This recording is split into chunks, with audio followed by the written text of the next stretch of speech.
Hi friends, welcome to Beach Point today. Thank you so much for spending part of your weekend with us. My name is Brandon and I'm the middle school pastor here at Beach Point. We're gonna get things kicked off here in just a moment with the band coming out to lead us in a few songs. The lyrics will be on your screen so you can sing along and engage in worship however you feel comfortable. After that, one of our pastors will come out to share a great message. And all in all, we'll be here just about an hour. If you have kids with you, we want you to let you know that we worked hard to make our services somewhat accessible for them. But we also have fantastic kids programming available at beachpoint.com for them specifically. When you go to beachpoint.com, just click on the Church at Home button to get there. With all that being said, we're gonna get started in just a minute. But before we get started, I got a few important things I'd like to share with you.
If you're new with us today, we're so glad to have you here.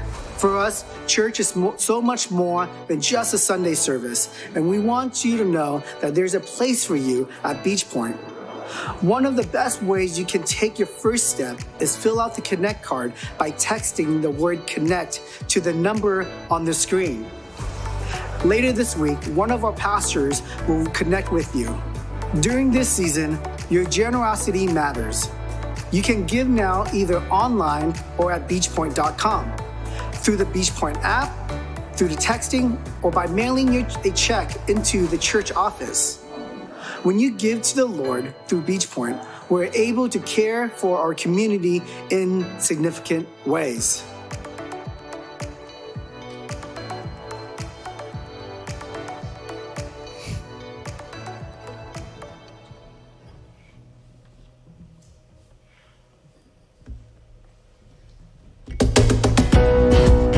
Hey, welcome. Glad you're here worshiping with us. Let's sing of God's goodness, how great He is. Oh Lord, my God, when I in awesome wonder consider all the worlds thy hands have made, I see the stars, I hear the rolling thunder, thy power throughout the universe display. Then sings my soul, my Savior God to thee. How great thou art, how great thou art.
with shout of acclamation and take me home.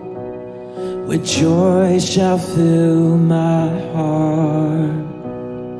Then I shall bow in humble adoration and there proclaim, my God, how great thou art. Then sings my soul, my Savior God, to thee.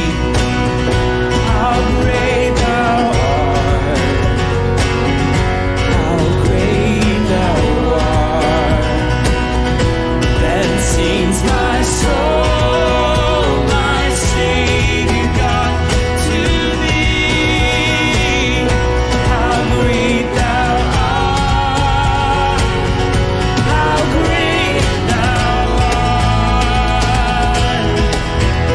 Yeah, yeah, you are, how great thou art.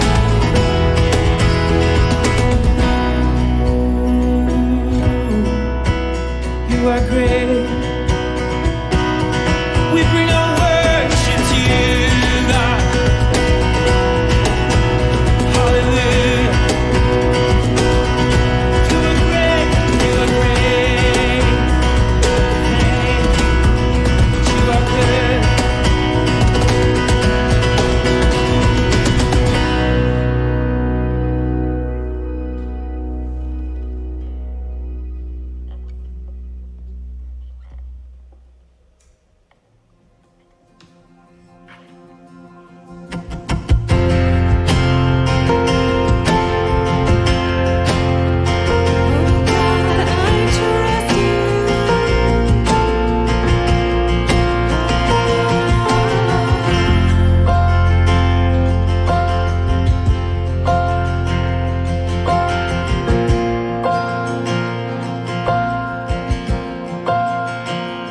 You are able to provide, and you are faithful in perfect time.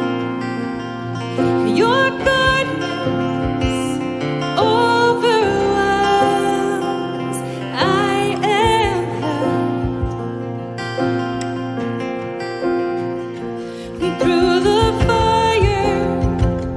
You're my shield, and your protection never fails. And no power can separate.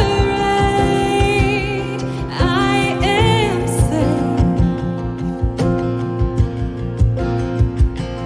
You are bigger than all my fears, God of love, God my lover. You are bigger than all my dreams, God my hope, God my peace. Whatever will come my way through each day, I will say, God, I trust you. I trust you.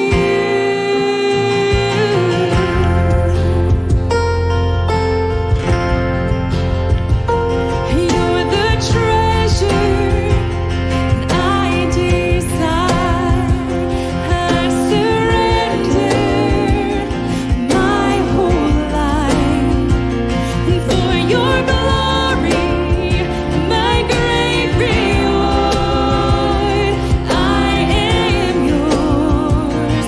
Use me, Lord. You are bigger than all my fears, God of love, God my love. You are bigger than all my dreams, God my hope, God my peace. Whatever will come my way through each day, I will say, God, I trust you. I trust you. You are the God who always sees us, even in barren, desperate seasons. No matter what the circumstance, you are the rock on which I stand. You are the God who always sees us, even in barren, desperate seasons. No matter what the circumstance, you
You are our hope. You are our anchor. And we trust you. We worship you now. Thank you for who you are, God. Prepare our hearts this morning, even now.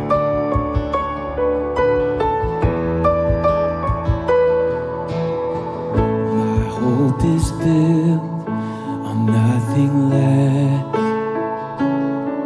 than Jesus' blood and righteousness. I dare not trust the sweetest frame, but wholly trust in Jesus' name. Only in your name, God. My hope is built on nothing less than Jesus' blood and righteousness. I dare not trust the sweetest frame, but wholly trust in Jesus' name. In Christ alone, cornerstone, the weak made strong, in the Savior's love, even through the storm. He is Lord, He's Lord of all.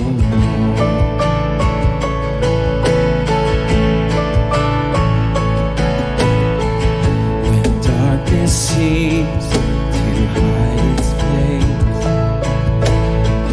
I rest on His unchanging grace. In every high and stormy gale, my anchor holds within the veil. My anchor holds within the veil. Oh, thank you that Christ alone, cornerstone, weak made strong, in the Savior's love, through the storm. He is Lord, He's Lord of all. He is Lord, He's Lord of all.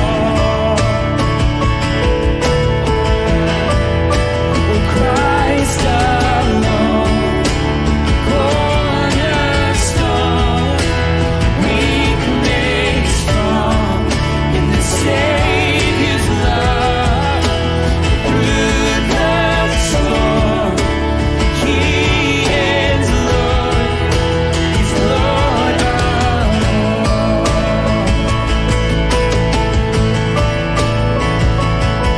He is Lord, Christ the solid rock. On Christ the solid rock I stand, all other ground is sinking sand.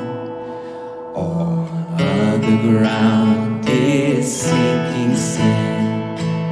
On Christ the solid rock I stand, all other ground is sinking sand. All other ground is sinking sand.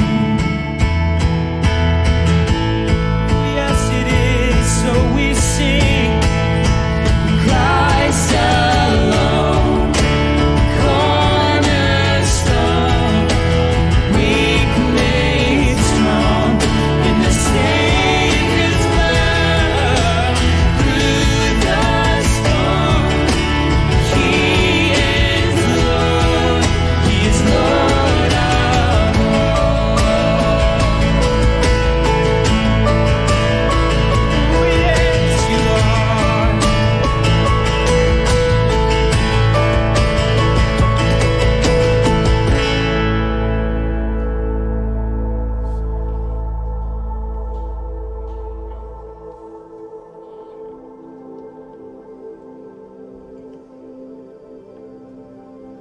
We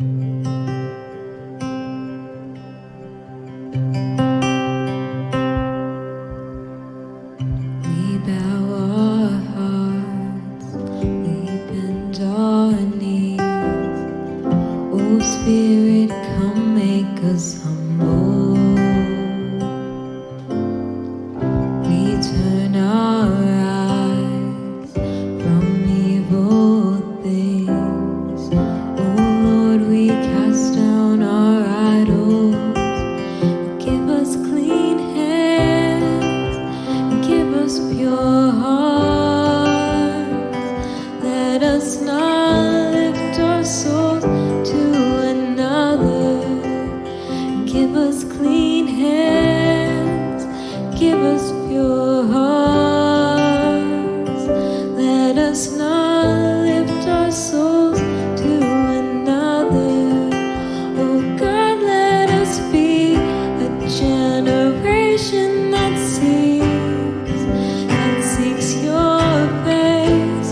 Oh God of Jacob. Oh God, let us be a generation that seeks your face. Oh God of Jacob.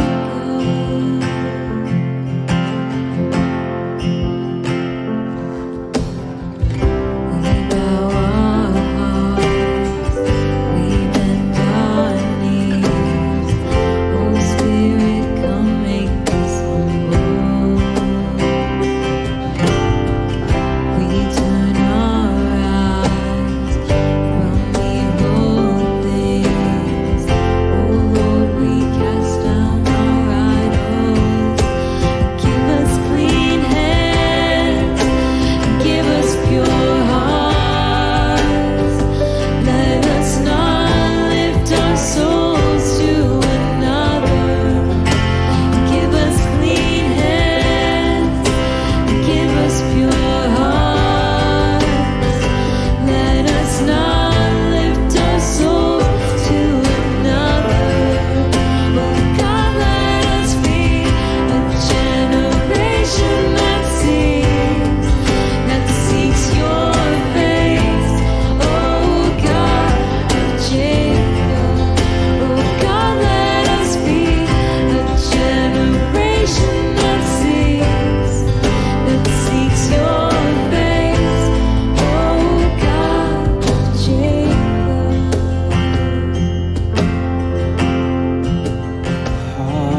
Hallelujah. Holy, holy, God Almighty, the great I am. Who is worthy? None beside thee. You're God Almighty, the great I am. Hallelujah. Holy, holy, God Almighty, the great I am. Who is worthy? None beside thee. God Almighty, the great I am. You are, you are, you are. The great I am. The great I am. The great I am.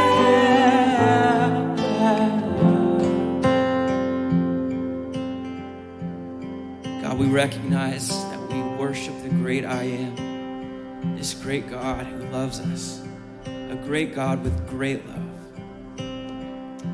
So as we continue in worshiping you, God, would our hearts, would our minds be open to what you have this morning? And would we not lift our souls to another? No other plan, no other agenda, but you, God. You are the worthy King who is worthy of worship. So we worship you now. Amen.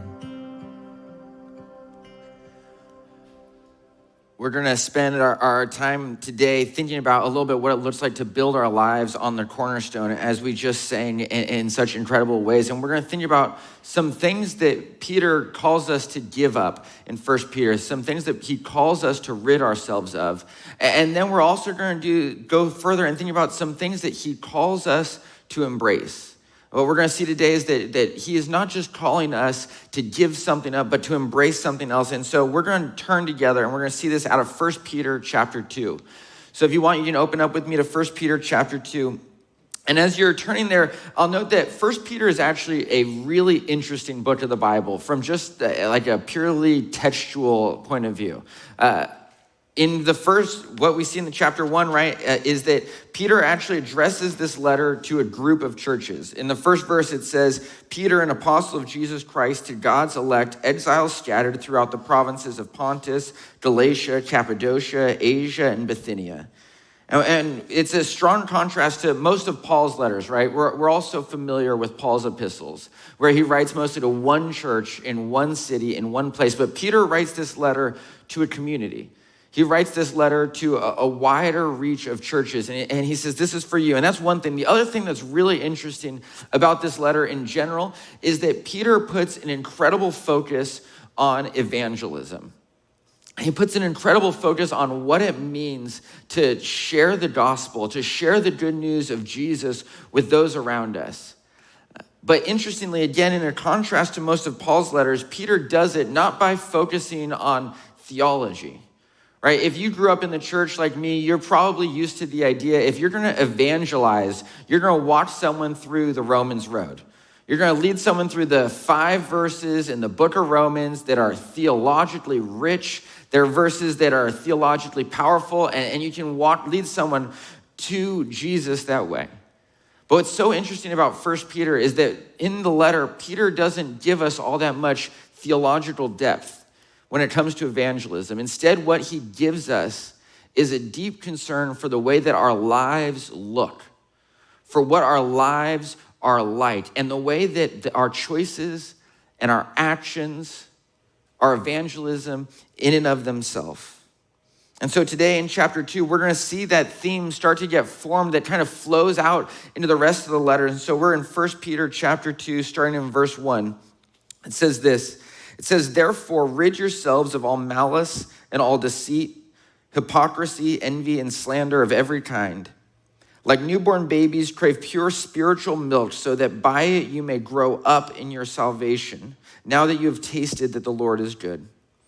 As you come to him, the living stone, rejected by humans, but chosen by God and precious to him, you also, like living stones, are being built into a spiritual house to be a holy priesthood, offering spiritual sacrifices acceptable to God through Jesus Christ.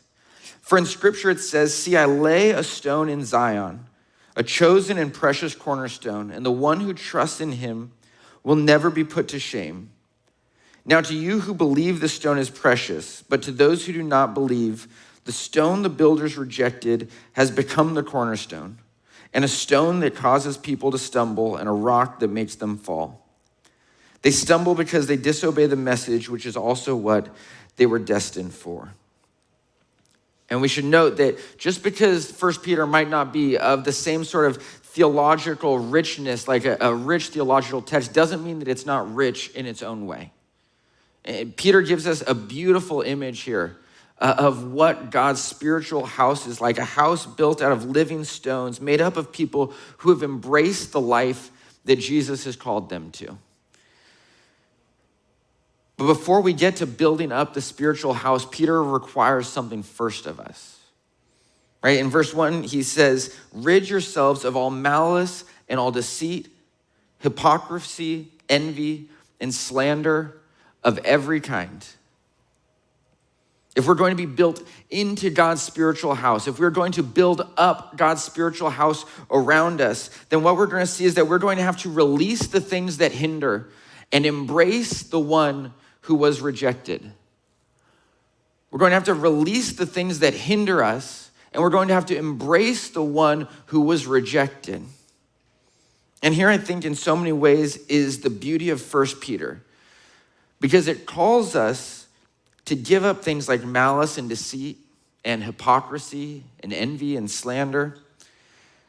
And it challenges us to do that for our own benefit.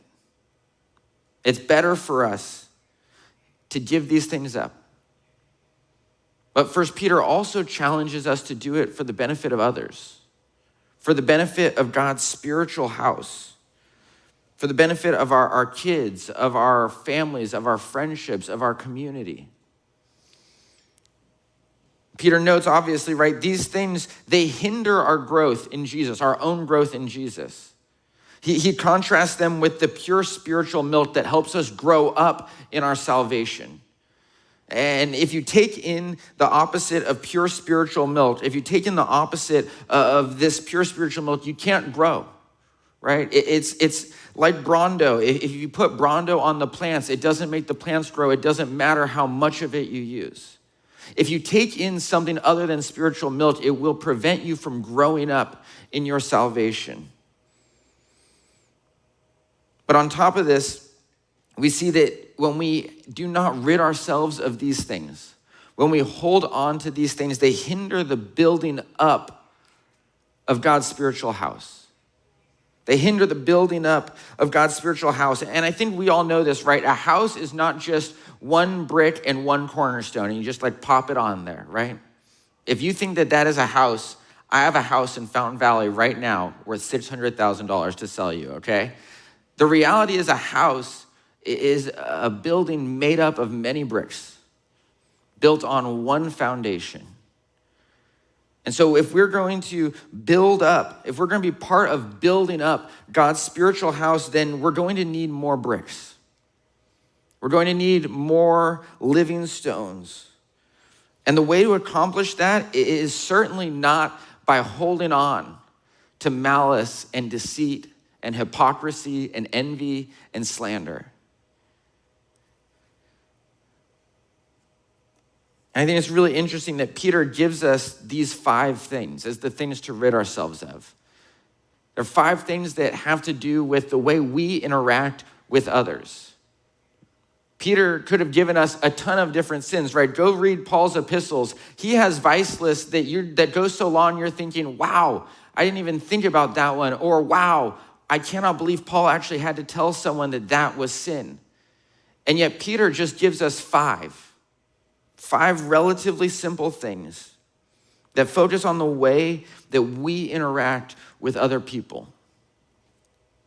And we all come to Jesus holding on to these things. And oftentimes, if we're being honest with ourselves, we come to Jesus and we still hold on to these things. That's why Peter says there's still growing up to do in our salvation. There's still work to be done for us. But we can think of our coming to Jesus with these things sort of in the sense of kind of a standoff, like the standoff at the OK Corral, okay? So I'm probably one of 6 people under 30 who love Western movies, okay? And I cannot get enough of Westerns. And we can all imagine the scene probably, right, where everyone's kind of standing there, they've got their guns drawn, and I'm pointing at this guy, and he's pointing, and so on and so forth, and we're all aiming at each other. And if you don't know what I'm talking about, you've probably seen the episode of The Office where they reenact this, but we didn't use it because I don't want to get us a copyright violation. And so I imagine for a second that we've got our guns drawn, right? And we've got malice, and we've got deceit, and I've got 2 hands, so imagine everything else is there too. And we're pointing our guns at each other. And what Peter is inviting us into is to say, just lower your guns for a second, right? Don't do the fake out thing that Michael Scott does. Just actually lower your guns for a second.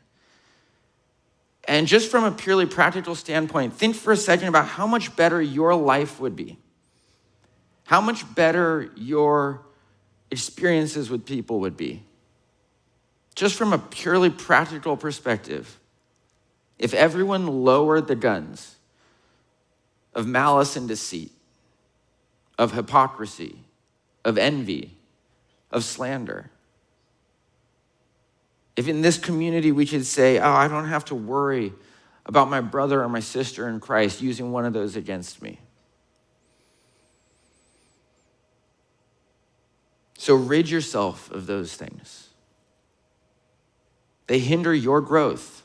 They hinder my growth. They hinder the building up of God's spiritual house.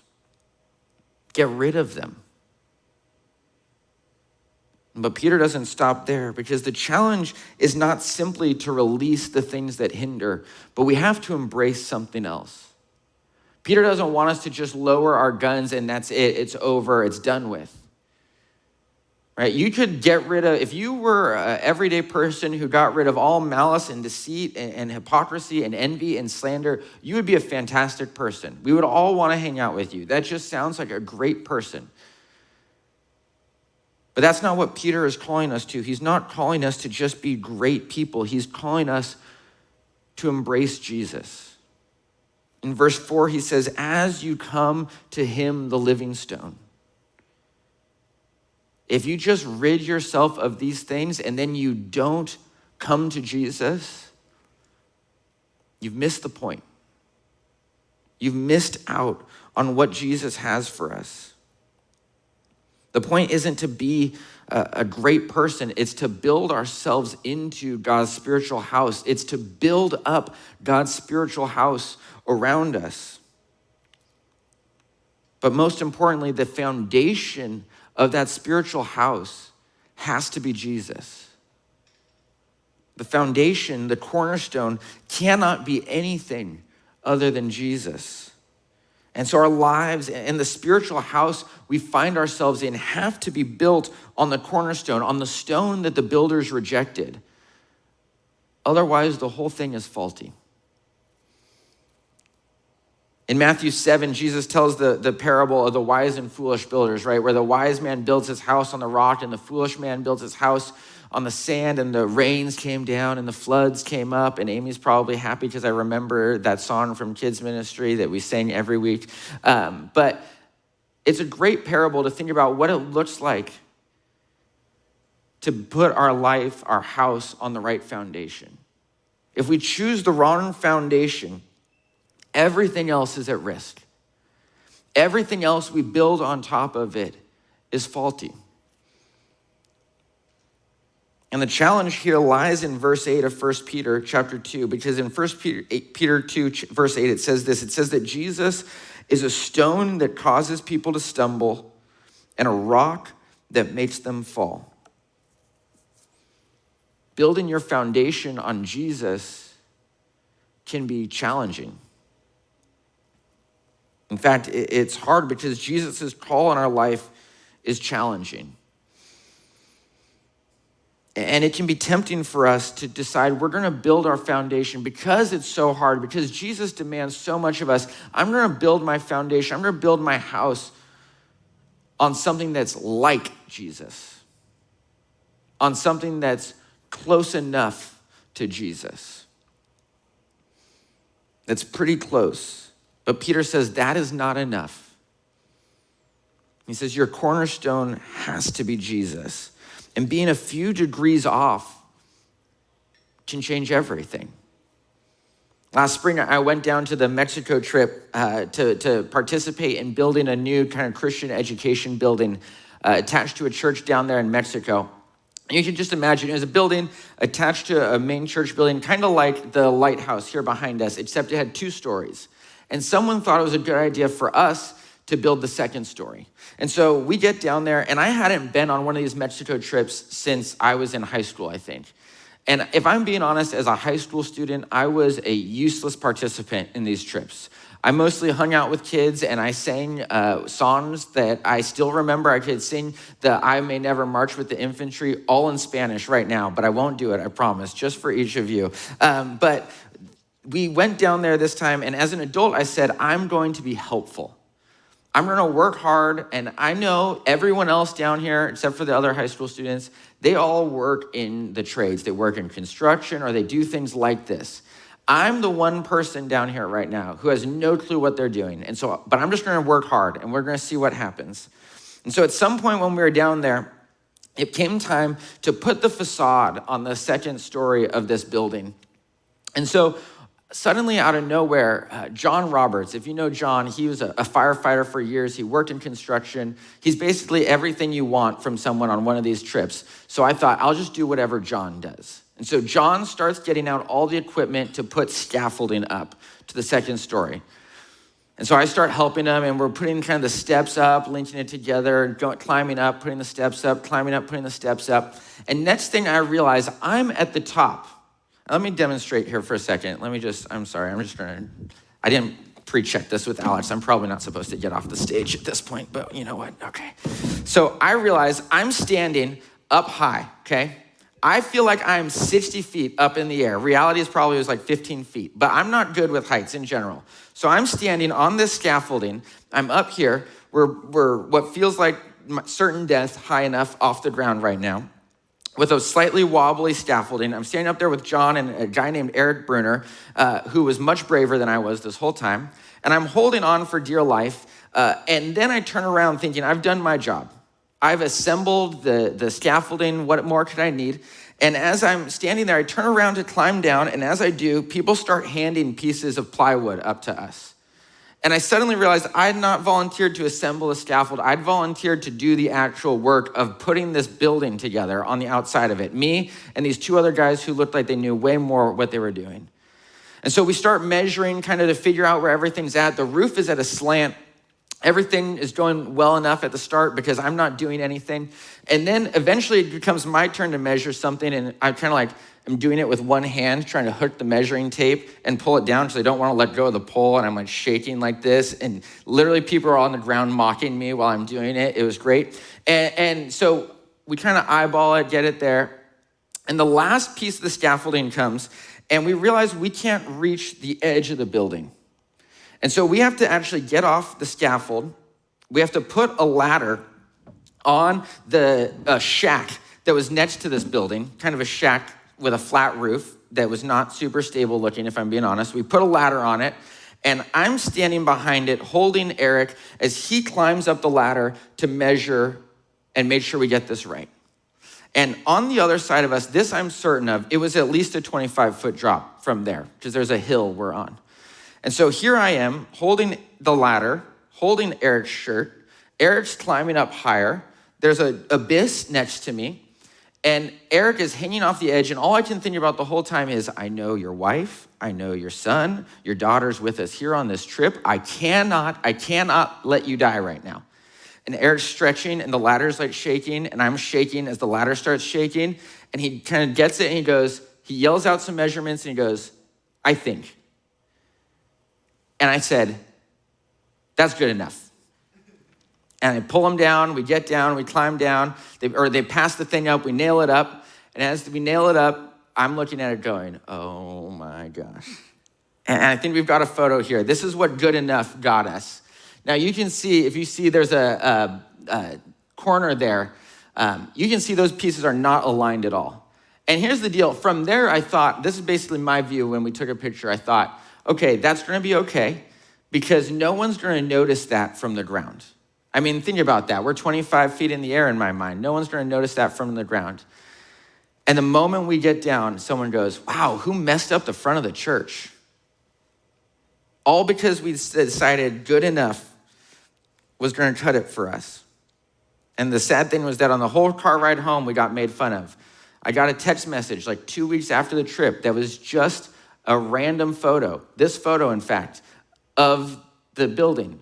Just no comment, just a photo, just to remind me of my failure in the moment. But it all came from the fact that we were okay with good enough. When it comes to our foundation, we can't hear the question, is your foundation built on Jesus, and say, it's good enough. But good enough would be a lot easier. Good enough isn't what we've been called to. We're called to make our cornerstone, our foundation, Jesus. A few inches off, and you haven't built yourself into God's spiritual house. You've built yourself into something else. A few inches off, and you're not building up God's spiritual house. You're building up something else. And as we know, it's hard enough to make Jesus your cornerstone. He is a stumbling block for many. He is a stone, a rock that makes them fall. His teachings are difficult. Making Jesus your cornerstone is difficult because his teachings are challenging. His call on our lives is all-encompassing. Take some time to read the Sermon on the Mount, right? Matthew 5 through 7, and tell me that all of those things are easy to live out. That it's easy to live out all the teachings that Jesus calls us to. Don't swear an oath at all. If someone strikes you on the left cheek, offer them your right. If anyone asks of you, give to them. That's just 3 of 3 whole chapters worth of stuff.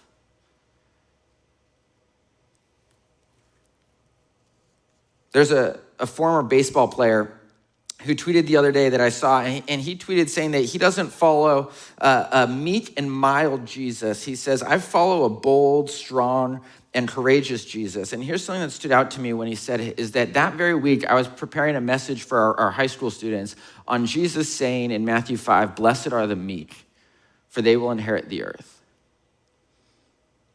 And it struck me that in so many ways, meekness doesn't fit our paradigm. It doesn't fit the things we value in this world. It doesn't fit the things that are important to us. It doesn't fit the things that we spend years training our athletes towards. And it should be no surprise then that in reality what he was saying was, I've found something that's good enough. It's close enough to Jesus. But the reality is he'd missed it by just a few inches. He'd missed it by that much. It's hard for us to make Jesus our cornerstone. And luckily for us, there's no expectation that we get it right away. That's why Peter notes, right, even that there's growing up to be done in our salvation. It's not like we had one moment where we came and we gave our life to Jesus and boom, we've got to have everything figured out. We've got to have our life 100% built on the cornerstone and from that day forward, not diverge in any sort of way. But our response to that grace cannot to say, well, it's good enough. I think it's good enough, because the moment we do that, we have stopped being built into God's spiritual house and we have started to be built into something else. Once we say good enough, what we're doing is we are adding our own stumbling block before Jesus. And that's what 1 Peter, to me, is deeply worried about. That we would place a stumbling block in the path of others. That we, in our choices and our actions, would prevent others from having an opportunity to see Jesus for who he really is. That's why if we don't rid ourselves of malice and deceit and hypocrisy and envy and slander, then those things become stumbling blocks for others around us.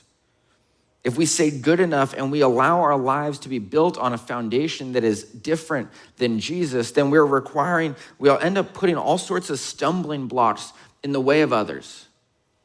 And we cannot add another stumbling block before Jesus. Jesus is already enough of a stumbling block on his own for many, many people. We cannot allow our own baggage and our own shortcomings, our own ideas, to then cause others to stumble too. And that means that we have to do the hard work of continually looking at our lives and seeing if our foundation is Jesus or if our foundation is good enough. And we have to take the time to ask ourselves then, what stumbling blocks am I placing in the path of others' pursuit of Jesus? What stumbling blocks am I putting in the way that prevent other people from seeing Jesus? I mean, we love to think of our faith and our life with Jesus is an individual effort. It's something that I do, and it involves my work. It's about my salvation and my restoration and my fitting into God's bigger story. And that is true. It does involve those things. We think about sin is about my falling short and its impact on me. But 1 Peter regularly invites us to something bigger than that. To see our choices and our actions as having less to do with ourselves and more to do with something bigger. And so the invitation to rid yourself of these stumbling blocks is an invitation into something bigger. Verse 1 of this chapter started with therefore. And you know that if you see a therefore, then you know Bill's going to make a cheesy joke and he's going to say, what's the therefore? And so we're going to go back and we're going to look at the end of chapter 1. It says this in verse 24. It says, for all people are like grass, and all their glory is like the flowers of the field.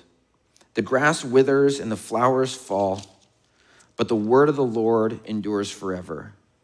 And this is the word that was preached to you. Therefore, rid yourselves. And Peter goes on. All people are like grass, and their glory is like the flowers of the field. And they're going to wither and fall, but the word of the Lord endures forever. God's spiritual house remains. And the entire invitation here at the start of chapter 2 is an invitation to be part of something bigger, something lasting, something permanent, to be part of something corporate. In verse 9, he closes this section and he says this. He says, but you are a chosen people, a royal priesthood, a holy nation, God's special possession, that you may declare the praises of him who called you out of darkness into his wonderful light. Once you were not a people, but now you are the people of God. Once you had not received mercy, but now you have received mercy. We are together a chosen people, a royal priesthood, a holy nation. And the truth is, we don't have a choice about that. That's just Peter telling us who we are.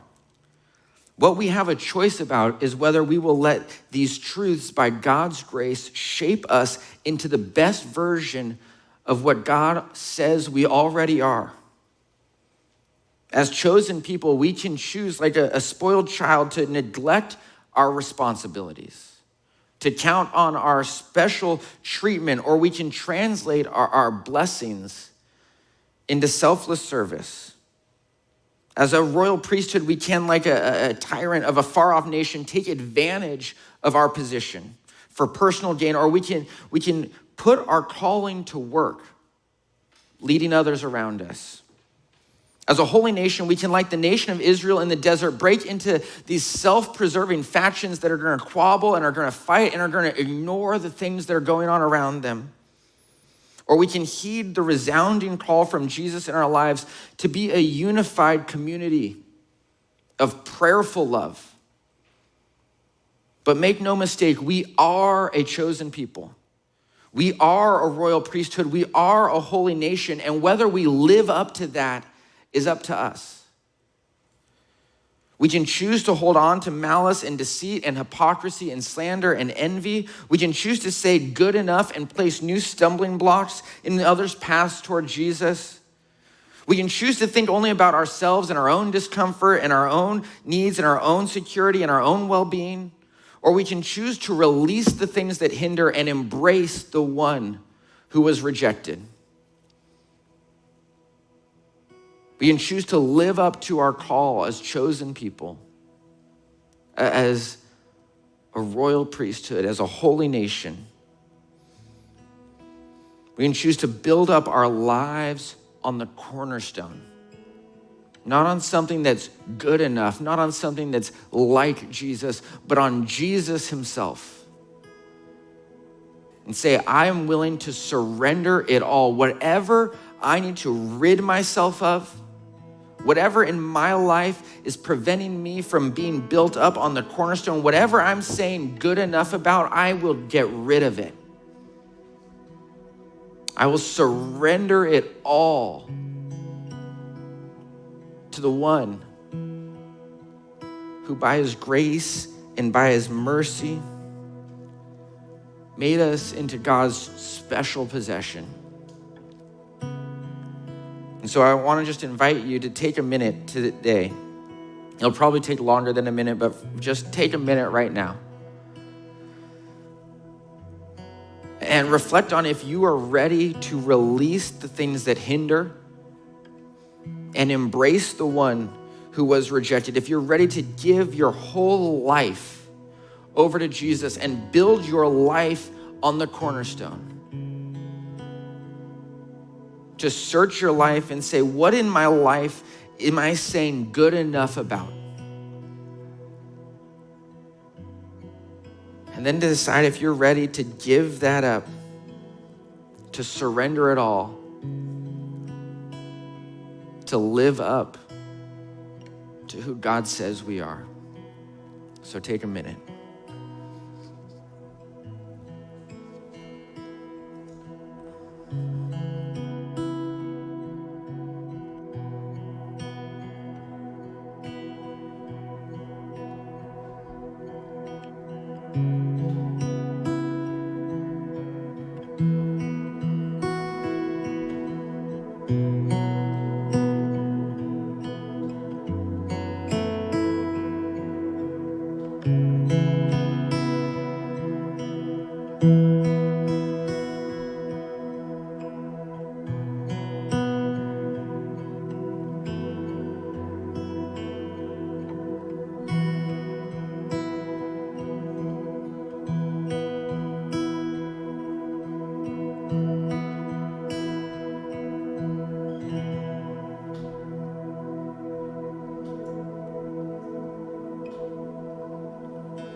so much for being here today with us. We believe God has something unique to say to you. And our hope is that you feel His love stronger today than ever before. If you're looking to take the next step, remember to text the word CONNECT to the number on the screen. We'd love to connect with you this week and help you take your next step in your relationship with Jesus and His church. Join us now on the virtual patio. We'd love to say hello. The link is dropping in the chat now.